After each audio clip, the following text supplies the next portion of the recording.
Bali, Tatlo? apat. Apat. 500 po. Sige. Thank you ha. Thank you.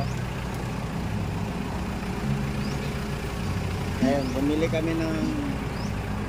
kami ng pakwan.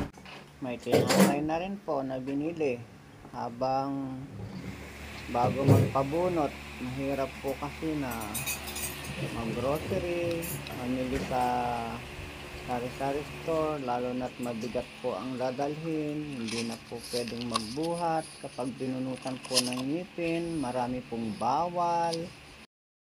Ayan po, screening na po yan para malaman kung hypertension, mataas ba ang dugo, para po pwedeng bunutan. Ayan, kami pong dalawa yan ni Mrs. Kahimas.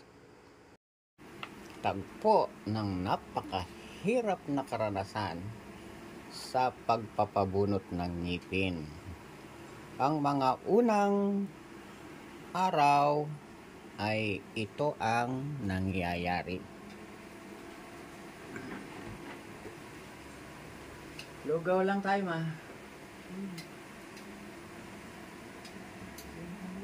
Ang tinapay po ay hirap na hirap kainin. Ang lugaw ay siyang pinakamadaling kainin. Ito ay nilulumod lang dahil hindi pwedeng madaanan ng matigas na kanin ang pinagbunutan ng ngipin. Sakripisyo. Bakit nga ba kailangan bunutin ang ngipin?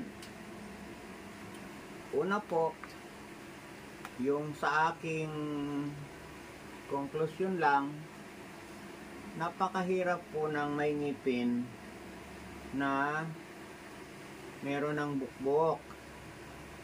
Tapos, napakahirap po ng may ngipin na uuga-uga na.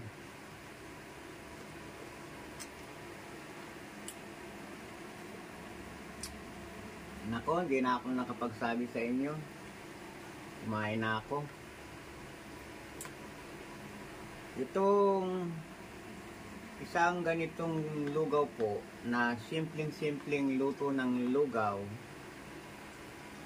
kapag ka binunutan ka po pala ng ngipin, ay maligayang busog mo na dito.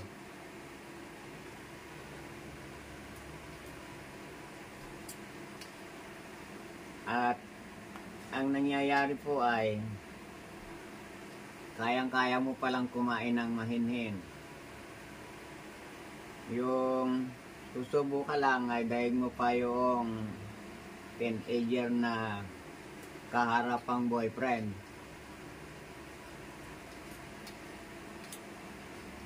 At susubo ka lang dahil mo pa po yung dalaga na kaharapang boyfriend. Ganyan po kahinhin. Ayan. Ang tinapay naman po, gaya ng mga tinapay namin dito, ito yung tinatawag na putok para hindi po madali mapanis. Kung saan ka mayroong natitirang isang ngipin, gaya nito, ay doon po natin itatapat yun.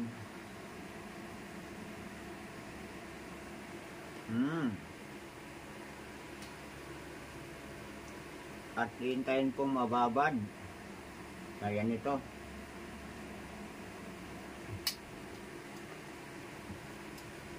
Ayan.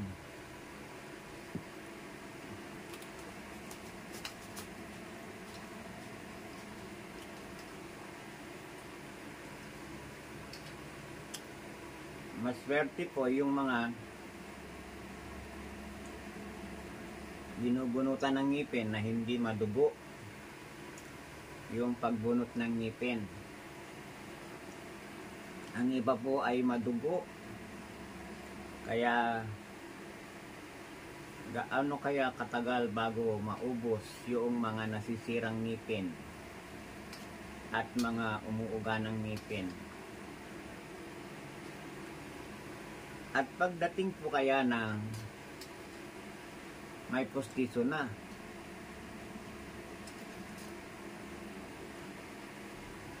masarap ba?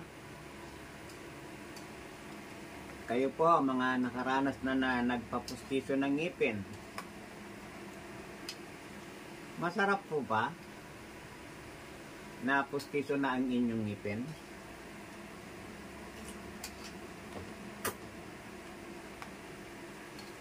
Tinatanong ko po kayo kasi kami ng aking Mrs. Kahimas, wala po kaming karanasan sa pagpapangipin. Kaya itong hinaharap po namin na ito na mga buwan ay magpapangipin kami. Masasagot na rin po namin yung tanong na masarap po ba magpapustiso ng ngipin?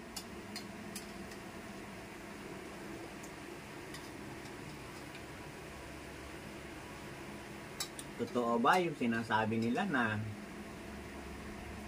nakakakain ka na ng normal? Maraming nagsasabi, oo, normal ka nang kakain. Ayun, natapos na si Mrs. Kahimas, sinabak-sabakan na po yung kain ng lugaw. Ako po bilang daldal ng daldal, eto, pinagpapawisan na po ako sa pagkain nito. Dahil malaki po yung binunot sa aking ngipin, pero pudpud na po ang ngipin. Kaya ganun po pala, pagka yung malalaking ngipin ay mararamdaman mo talaga.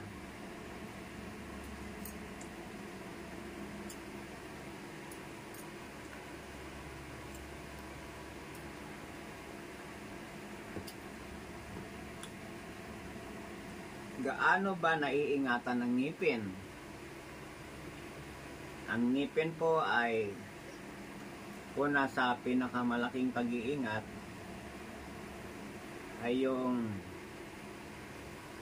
wag mong lagyan ng sari-saring nabibili mo sa online na pampaputi. Ang pampaputi po abang ginamit mo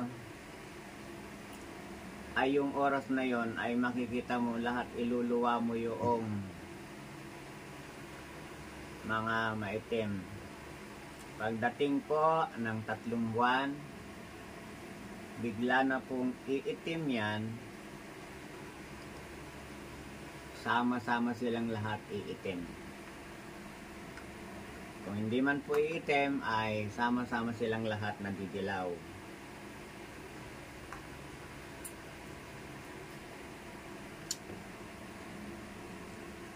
Meron pong peke sa online.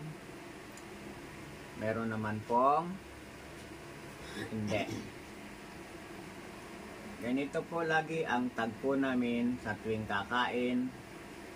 Umaga, tanghali, hapon, sa loob ng 3 araw.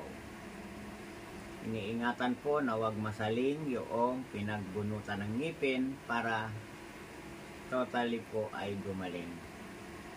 Salamat ng marami po sa inyo, sa inyong panunood, sa inyong patuloy na tinapos ang aking video. Sana ay mag-ingat kayo, ingatan ang inyong mga ngipin dahil yan po ay kasama sa ating kagwapuhan at kagandahan. At kasama yan sa ating mukha. Ang mukha po natin ay binubuo ng ating mga itsura. God bless po sa aming pinuno ka-business official. Advance happy birthday po. At more birthday to come. God bless po sa buong family nyo sa patuloy ninyo pong kagandahang loob. Papa Dins TV, pakisuporta po ninyo. Daddy Dave TV, pakisuporta po ninyo. Simulan po natin ang mga kagwang Wakiwak Official, Kagwang by Papaya Official, Kagwang Intoy Official. Pakisupport po lahat ng mga nababanggit ko. Kagwang Damulag, Kagwang Bornok, Kagwang Buknoy. Pakisupport po ang kanilang mga YouTube channel. At Kagwang Estong. Pakisupport pong bibilis na suporta ang matulungin nating charity vlogger, si Erlinda's Vlog Official. Pakisupport po. At ang mga kagwang po na kabuuan ng kagwang ng ka-business, pakisupport nyo po lahat. Pakipray po na lalo pang maging matatag ang ka-business official